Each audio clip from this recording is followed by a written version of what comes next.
Wala. Kung naalala nyo, may mga sumisipsip dati kay Pangulong Duterte na dapat daw i-impeach si Robredo dahil nagsasalita laban kay Presidente. No? Ang ginawa ni Presidente, tinanggal siya sa gabinete dahil hindi naman po pwede na pupulaan mo yung Presidente. At the same time, ikaw ay isang miyembro ng gabinete na isang alter ego. Pero sinabihan niya yung mga sipsip, Hoy! Itigil nyo yan, wag nyo impeach yan. Bakit nyo impeach yan? Meron niyang kalayaan ng malayang pananalita. No? So siya pa ang pumigil mismo sa kanyang mga kaalyado na wag i-impeach dahil sa pananalita itong si Leni Robredo. Pero dito sa administrasyon ng mga bangag, nakikita natin talaga no, nakapagbanta sa kanilang pagdanais sa manatili sa pwesto na panghabang buhay, gagawin ang lahat para matanggal at masira. At yan ngayon ang pinagdadaanan ni VP Sara. Attorney, di ba nung kampanya talagang ano ka nun parang bisibisihan ka rin nun. Kumbaga, nakikita mo yung mga diskarte ng mga politiko noong 2016 na tumatakbo at alam natin na itong si Leni Robredo ay talagang matindi yung banat niya kay Bongbong Marcos Jr. No? At natatandaan ko nga na si Marcos Jr. ay sinungaling at hindi maasahan sa oras ng kagipitan. Ano masasabi nyo doon sa pananahimik niya at pagpuri niya kay Marcos Jr. ngayon? 500 million.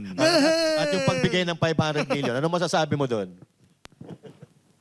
Well, alam mo, tingin ko, lalo niyang sinira yung kanyang pagkatao sa mata ng sambayan ng Pilipino.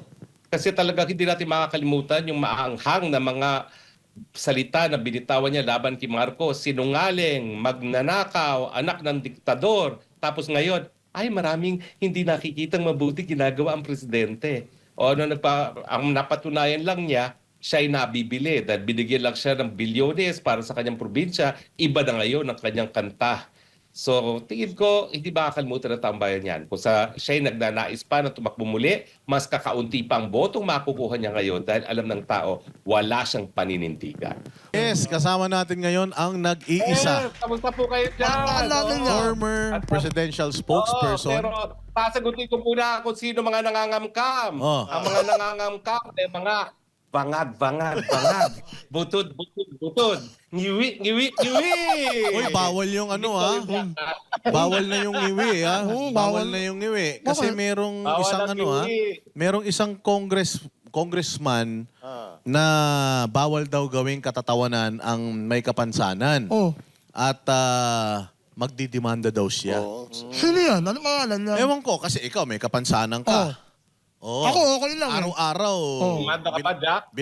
Binabatikos ka nila. Ikaw ba, nagagalit ka, nagdidemanda ka ba? Nagagalit ako magkalaban. Maggalit sa kalaban. Pero maggalit sa mga kagaya nyo. Marang okay lang. Hindi, pero yung kanilang mga yung mga basher, pagka nagko-comment sila sa'yo, di ba, puros pang-aalipos na lang din naman ang ginagawa sa'yo.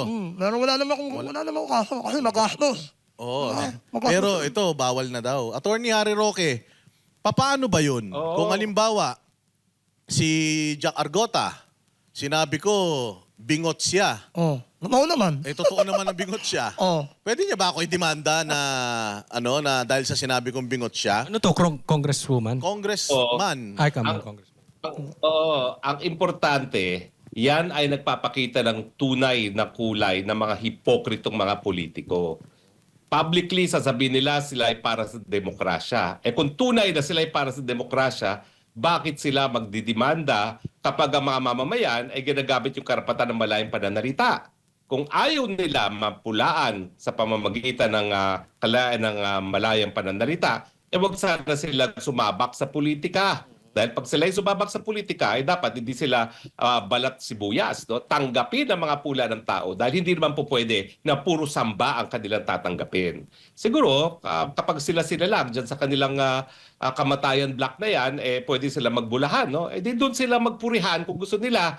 Pero kung sila ay sasabak sa politika, tanggapin nila ang pula, lalo na kung talaga namang kapula-pula sila. Sabi naman nila, attorney, okay man lang daw sa kanila kung tungkol sa trabaho yung batiko sa kanila. Di naman daw sila balat sibuyas. Pero pag mukha na daw yung pinag-uusapan, kapag kapansanan na daw yung pinag-uusapan, hindi daw dapat pinagtatawanan yan. Di ba sila nga, attorney, sila nga, grabe nga sila kung manira, di ba? Magnanakaw na si Inday Sara sa kanila, hindi pa nga napapatunayan yan, kaya nga may impeachment court Pero, grabe sila makabatikos, di ba? Ginagawa rin nilang katatawanan yung picture ni ni Pastor Kibuloy, Yan, ano ni PRRD. Di ba? Pinaglalaroan din nila yung picture Ginawan niya sa... pa nga ng kanta yan, karton. Oo, ginawa Karton, pang oo. ganyan. Pero Pero, yung kumanta nun, Oo. nakakarakon, di ba?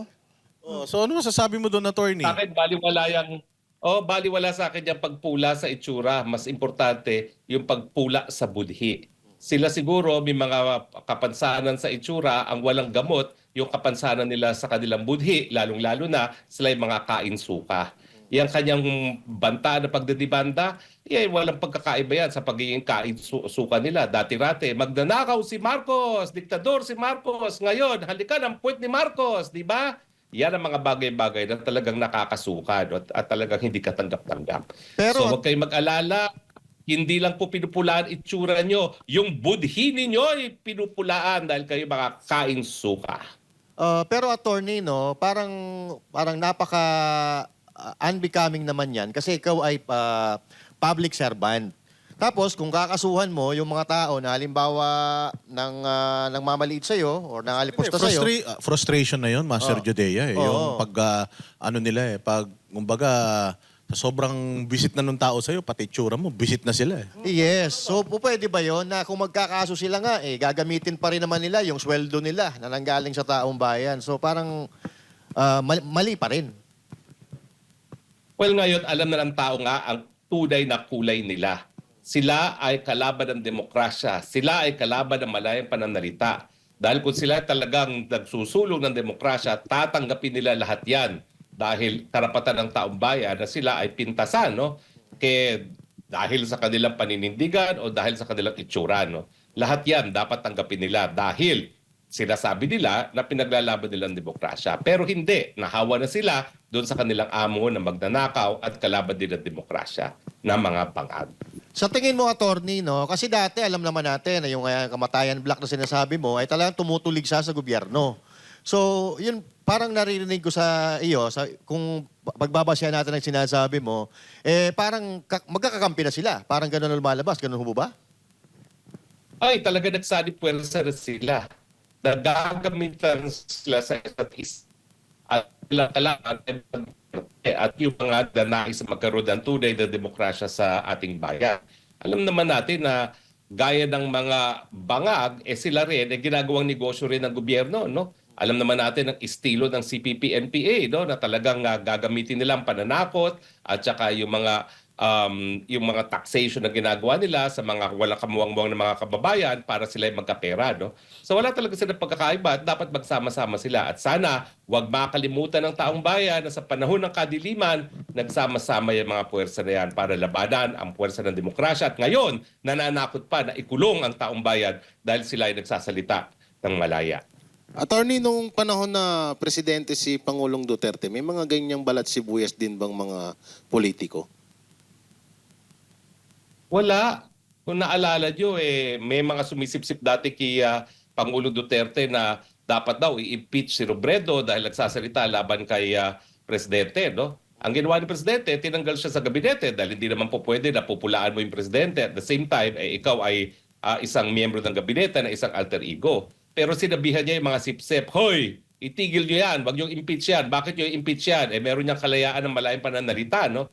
So siya pa ang pumigil mismo sa kanyang mga kaalyado na wag i-impeach dahil sa pananalita itong si Leni Robredo. Pero dito sa administrasyon ng mga bangag, nakikita natin talaga nakapagbanta sa kanilang pagdanais sa manatili sa pwesto na panghabang buhay, gagawin ng lahat para matanggal at masira. At yan ngayon ang pinagdadaanan ni VP Sara. Attorney, di ba nung kampanya talagang parang busy-busyhan ka rin nun. Kumbaga, nakikita mo yung mga diskarte ng mga politiko noong 2016 na tumatakbo. At alam natin na itong si Leni Robredo ay talagang matindi yung banat niya kay Bongbong Marcos Jr. No? At natatandaan ko nga na si Marcos Jr. ay sinungaling at hindi maasahan sa oras ng kagipitan. Ano masasabi nyo doon sa pananahimik niya at pagpuri niya kay Marcos Jr. ngayon? 500 million! At yung pagbigay ng 500 million. Ano masasabi mo doon? Well, alam mo, tingin ko, lalo niyang sinira yung kanyang pagkatao sa mata ng sambayan ng Pilipino.